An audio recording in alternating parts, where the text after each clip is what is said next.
अस्सलाम वालेकुम। एक पुरस्कार कबर की कहानी आपके सामने पेश कर रहा हूं। उम्मीद है आप सबको पसंद आएगी। पुरस्कार कबर जो सिंध के शहर ठट्टा में मौजूद किंजर झील के बीचों बीच मौजूद है। इस हैरत अंगेज जगह को देखने के लिए रोजाना सैकड़ों सयाह यहां का रुख करते हैं। पर यह कबर है किसकी? ये कबर नूरी जाम तमाची की है। कहानी कुछ यूं है कि ये लड़की किंजर झील के पास एक आबाद मछेरों की बस्ती में रहा करती थी। इस बस्ती में छोटे छोटे हट्स बने हुए थे जहां मछेरे रहा करते थे। नूरी को झील के खूबसूरत पानी से बेहद लगाव था। ये रोजाना इस झील के नीले पानी को देखने के लिए इसके करीब जाके बैठ जाती थी। नूरी के वालिद भी एक मछेरे थे।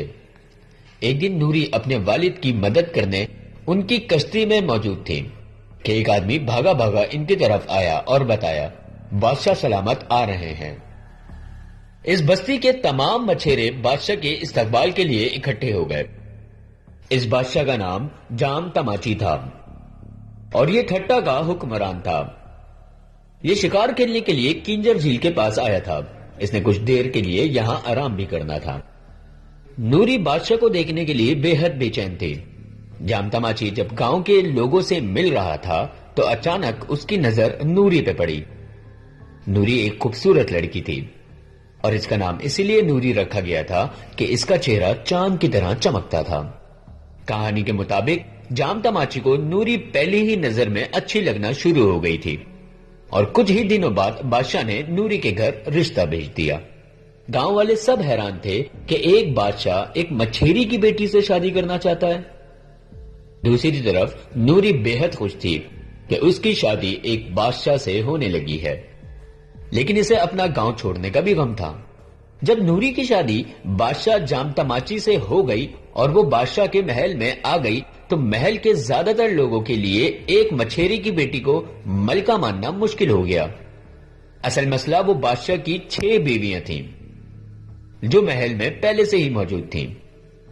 इन 6 बीवियों ने नूरी से हसद करना शुरू कर दिया था और ये नूरी के खिलाफ बादशाह जाम तमाची के कान भरने लगी। बादशाह ने उनकी बातों पे ध्यान ना दिया, पर बादशाह को एक बात खटकने लगी। इसकी दूसरी बीवियों ने बताया था कि नूरी महल से हीरे जवाहिरात चोरी करके अपने भाई को देती है, जो इनको अपने साथ अपनी बस्ती ले जाता है। बादशाह को महल के दूसरे लोगों ने बताया कि नूरी एक लकड़ी का बॉक्स अपने भाई को देती है। बादशाह को यह सुन के नूरी पर बहुत गुस्सा आया और इसने नूरी को रंगे हाथों पकड़ने का फैसला किया।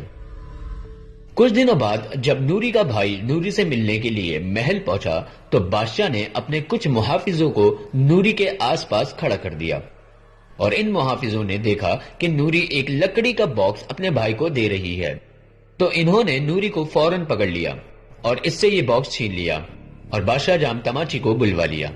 बादशाह बेहद गुस्से में था। नूरी बेहद हैरान थी कि ये सब आखिर हो क्या रहा है। बादशाह ने बॉक्स खुलवाने का हुक्म दिया कि नूरी ने कितने हीरे और जवाहिरात चोरी किए हैं, पर जब बॉक्स खुला तो बादशाह की हैरत की कोई इंतहा ना रही। लकड़ी के बॉक्स में हीरे जवाहिरात नहीं बल्कि मछली के कांटे थे। बादशाह ने नूरी से पूछा, ये क्या है? तो नूरी ने बादशाह को बताया कि बस्ती में पकने वाले खाने की आदी हो चुकी थी, तो इससे महल में पकने वाले खाने खाए नहीं जाते थे। इसीलिए नूरी ने अपने भाई को हर थोड़े दिन बाद बस्ती से खाना लाने को कहा था, जो वो एक लकड़ी के बॉक्स में लाता था। नूरी इसको फिर वो बॉक्स वापस कर दिया करती थी। नूरी ने बादशाह को यह बात इसलिए नहीं बताई थी ताकि बादशाह नाराज ना हो जाए कि नूरी को महल के मजेदार खाने पसंद नहीं आ रहे। ये बात सुनकर बादशाह के दिल में नूरी के लिए मोहब्बत और इज्जत बढ़ गई। इसके बाद बादशाह ने कभी नूरी के खिलाफ किसी की बात न सुनी। बादशाह जाम तमाची और नूरी की यह कहानी बेहद मशहूर हो गई। बादशाह नूरी को लेकर अक्सर इसकी बस्ती में जाता था और वो दोनों घंटों किंजर झील के किनारे बैठे रहते थे। नूरी की मौत बादशाह जाम तमाची की जिंदगी में ही हो गई।